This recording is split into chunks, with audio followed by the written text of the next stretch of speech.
Trends come and go, but some spaces always just look timeless and elegant. In this video, I'm going to give you 8 designer tips that you can do in your home to create a truly timeless home so you can design once and love it for years to come. Before we jump into it though, make sure you go ahead and like and subscribe to this video if you'd like to be a part of more design adventures. Okay, so my cat decided to join me, so say hi to Astro. Hello there. Tip one is to go with your original intent of your home. So, what am I talking about with this? I'm saying if you have a mid century home, you've got to work with a mid century home. And this is actually something that a lot of house flippers do wrong when they are updating a space. They'll get this like really cute old school cottage, and then you'll walk inside and it'll be just like ultra modern, and it just doesn't work. And the reason why is that you're going against the original intent of the home. You're going against what's already there. And unless you plan to knock down and restart, it's just going to have a factor towards your home. And if you're really wanting a timeless space, you don't want to be working against it. A really great example that I can use in just like a different context is imagine Snow White. Snow White is this very soft, genuine, and feminine woman. And if you were to cast her with Angelina Jolie or Gal Gadot, she's just not going to look quite right because they're women that have much more dramatic and sharper features. You really should be opting for someone that has much more softer features naturally because although we have Botox and makeup and a whole bunch of different things these days, they're still not going to quite look right as Snow White. It doesn't matter if you don't really like the original intent of your home. So, as an example, let's say you have a mid century home. Yes, if you don't like a mid century home, that's okay. We can still modernize it. But then we're going to just have to use some soft furnishings and other furniture pieces to bring in the style that you do genuinely like. Because what will end up happening if you do decide to go against the original intent of the home is that it's just going to look a bit jarring. So, that is my biggest recommendation. Honestly, I have a huge pet peeve whenever people do go against it. And I know it's just something that people just don't quite understand. But this does take me very nicely into the second tip that I have today. And that is to have a layered design style with different design styles. As I was saying beforehand, with that mid century home, let's say that you actually really prefer industrial and modern. That's okay. We can still put those into the home, but it's going to be shown a lot more through the furniture and the soft furnishings, through the color palette. It's not going to be shown through the actual physical architecture of the home. I actually have a really great video that I did very recently about this, about mixing opposing design styles. So if you'd like to check that out after this, it'll be linked here and at the very end of this video. But just as a really quick little tip, maybe use the 60-30-10 method. So 60% will be that first design style, so the mid century design style. Maybe you'll even have a little accent piece of a mid century furniture piece to tie it in with the rest of your home. Then you'll have the 30%, which will be your most preferred style. So let's say that's the modern look. And then the 10% can be the industrial. So those are just like little small knickknacks and maybe light sources and that sort of thing that'll tie that all in together. But I go much more into depth on that with my next video. So definitely check that out after this. Tip three is to use natural materials. If you've seen any designer homes, there have been a lot of them that will use at least one natural material in excess. So that may be timber, that may be stone, that might be leather, it might be wool, it might be linen. There are a whole bunch of natural materials that you can use. And the reason why is like, we're still a part of nature. We may have created all of these amazing things, but deep down inside, we still like the outside world. So, tying that back into our home will create a space that feels very harmonious, very calming, and just timeless for us. You can see it through multiple different design styles and how they incorporate natural materials.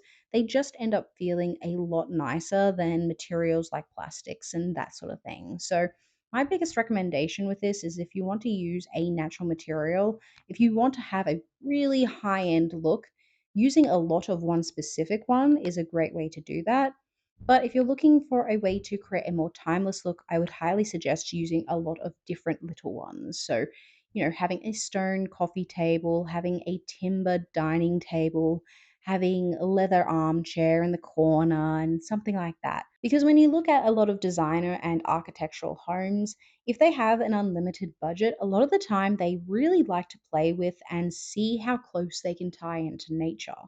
And that is one of the very many reasons as to why. It's just that natural materials are just the absolute kings at making a home feel timeless no matter the design style that you prefer. Now, working in tandem with that natural material look, I would strongly suggest using a natural color palette. Now, I do know of a lot of designers that will say, oh, you have to use just a neutral color palette. But honestly, even neutrals can go out of fashion. You might remember early 2000s, 2010s. We had a lot of grays coming in, especially very cool grays. And we look at it now and it's just like, oh no, we're back to warm neutrals from the 90s. So even neutrals aren't completely like timeless. So that's where I would personally say to go with colors that you see in nature. So instead of fire truck red, go with a more tan muted red that looks like the leather of a cowhide. If you really love yellow, instead of going with bright yellow, go with one that looks a little bit more on the sandier sort of side. When I say go for colors in nature, I do not mean to go find this random obscure bug that no one has ever heard of before that has electric purple on its wings. I'll turn him into a flea. When I'm saying when I'm saying go for items in nature, I kind of more mean natural landscapes and the overarching themes, not this really random bug that I've never heard of before that has bright purple, because it's just not something that you see commonly in nature. Maybe that's what I should be saying. More commonly in nature. Even for people like myself that do really enjoy a lot of big, bold colors, this red that's behind me, I would argue, is timeless to an extent. It's not perfectly timeless, but because of its muted nature, it's actually a lot nicer and a lot softer on the eyes than people would expect until they come into this space. So, my strongest suggestion is don't just go with the neutrals. The neutrals makes a home look flat and even then still sets you into a specific era. You might remember the 90s beige. It was just everywhere. It was the walls, it was the carpet, it was the couch as well. So this actually avoids that and gives you a little bit of variety. Although this one may not specifically seem as if it's a timeless tip, I would argue that adding in an item that tells a story adds to the layering in a home. So if you have a home that has all brand new furniture, it doesn't have very much of a story. One sec, I'm going to see if I can reposition with this cat. There. Stay still, stay still. All right, there we go. Good boy. So, as I was saying, if you have a home that has all been purchased very, very recently with all the same sort of style of furniture, it ends up not having a very specific story. All it has is the story of Kmart or Target. Whereas if you find a specific item that has a bit more of a story to it, maybe it's vintage, maybe it's a family heirloom, that ends up adding a little bit more age and variety in the age of the materials and furniture pieces in your space. And that's a really great way to incorporate a little bit of yourself as well, especially if it's a family heirloom or something that you do genuinely really, really like. That is going to have so much more meaning in your space rather than just being like, oh, my space is timeless. Because timeless is a bit of an obscure kind of concept.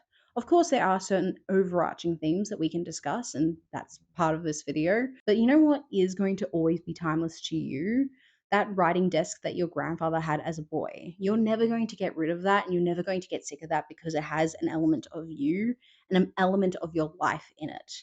It's honestly going to have so much more meaning and add more meaning to the space than something that you just bought from Kmart. This next tip is going to sound a little bit odd, but add in those semi permanent features. Now, what in the world am I talking about? I'm meaning curtains, I'm meaning cabinetry, I mean those really almost fixed items that perhaps you go, oh, okay, like, this is built into the home already. Sure, that's fine. When you add in more specific and designed pieces of this, you end up making the space feel much more permanently lived in. So, although you do have window coverings on your window, is it really the type of window covering that you want? Making that switch out to a really nice curtain that really goes nicely with the space will make the space feel much more elevated and lived in because of the fact that it has a little bit of that permanent aspect to it. So, although you can go ahead and skip this step, it'll just make your space feel a little bit like you've just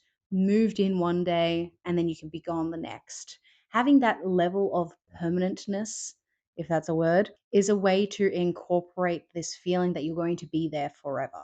Now, this wouldn't be a design video if I've only spoken about color and not spoken about pattern.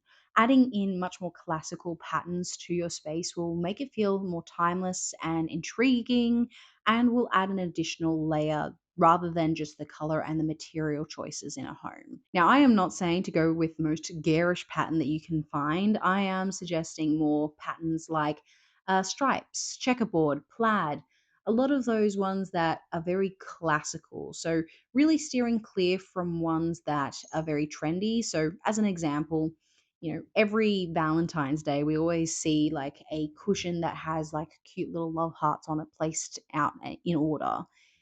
Love hearts, as beautiful as they are, aren't very timeless. So, going for those more timeless and less trendy pattern choices is a great way to add a new layer into a space. Because although we've spoken about color and we've spoken about material choices, when you add in a pattern, it's a little bit more distinct and it's a little less subtle than those other two, especially the material one. So, going with stripes as an example, you can go a very trendy way with that, or you can go a much more timeless way with that. And that does usually depend on the scale. So, if you go for more of like a pinstripe cushion over a very large, big striped cushion, the pinstripe one will likely be the one that'll be more timeless. And if you go ahead and choose colors that are from nature, it'll tie in really nicely with the rest of your space and add a level of contrast as well. Now that we've spoken about all of these different things, this final tip is all about layering. And layering is pretty much imagine an onion. I sound like Shrek. An onion has multiple layers. So when you look at a space, most of the time it will be layered. You won't just have a flat wall and then a couch and then maybe a coffee table and that's it. Usually, what you will have is a wall, maybe a curtain, then you'll have a light source, then you'll have a plant, then the couch, then three cushions, maybe a throw, then you'll have the rug, and then you'll have the coffee table with some decorative pieces on top of it. There are a lot more things in the actual space. So, adding in stuff, adding in different variety of things will help incorporate into this space and make it feel much more lived in and very layered as well. Even if you go with a space that feels very clean and elegant, you do still need a level of layering because otherwise everything looks flat. So dry. It's like a piece of toast. It's like if you put like four pieces of white piece of paper on top of each other. You can see that there's four pieces of paper, but that's about it. That's all the intrigue that there is. Whereas if you put in a white piece of paper, tissue paper that's been crunched up, wrapping paper, and then some card paper, you can see all the different types of materials. You can see all the different colors and textures. And this adds intrigue to our eyes and makes the space feel a lot more lived in and has a lot more variety as well. It I think part of the reason why we like this is when you look out into nature, 9 times out of 10, everything is not super duper structured and is all the same material or is all the same color. There's variety. We need variety in our homes as well. So by incorporating everything that we've discussed today and layering it into your home, that is a really great way to make the space feel a lot more timeless. I hope this video has been super helpful for you guys. I hope you enjoyed our little special guest here. I think he enjoyed himself. Do you want to say anything? Very nice, very nice. Thank you so much for watching, guys, and I'll see you on the next design adventure.